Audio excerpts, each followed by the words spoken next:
Saksakallan gunarnavasya Vande Guru Sri Charanarvindam.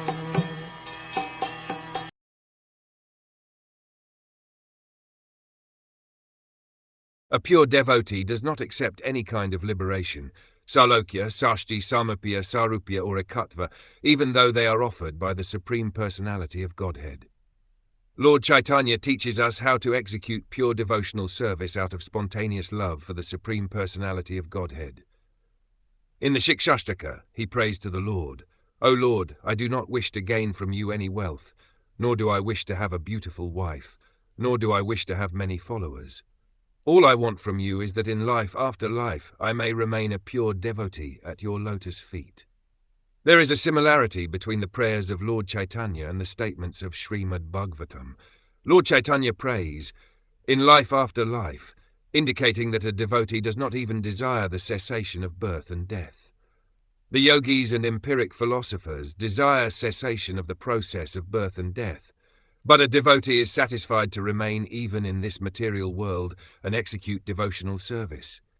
It is clearly stated herein that a pure devotee does not desire ikatva, oneness with the Supreme Lord, as desired by the impersonalists, the mental speculators and the meditators. To become one with the Supreme Lord is beyond the dream of a pure devotee. Sometimes he may accept promotion to the Vaikuntha planets to serve the Lord there, but he will never accept merging into the Brahm effulgence, which he considers worse than hellish. Such ikatva, or merging into the effulgence of the Supreme Lord, is called kaivalya, but the happiness derived from kaivalya is considered by the pure devotee to be hellish. The devotee is so fond of rendering service to the Supreme Lord that the 5 kinds of liberation are not important to him. If one is engaged in pure transcendental loving service to the Lord, it is understood that he has already achieved the 5 kinds of liberation. When a devotee is promoted to the spiritual world, Vaikuntha, he receives 4 kinds of facilities. One of these is Salokya, living on the same planet as the Supreme Personality. The Supreme Person, in his different plenary expansions, lives on innumerable Vaikuntha planets, and the chief planet is Krishnaloka. Just as within the material universe the chief planet is the sun, in the spiritual world the chief planet is Krishnaloka. From Krishnaloka, the bodily effulgence of Lord Krishna is distributed not only to the spiritual world, but to the material world as well. It is covered by matter, however, in the material world.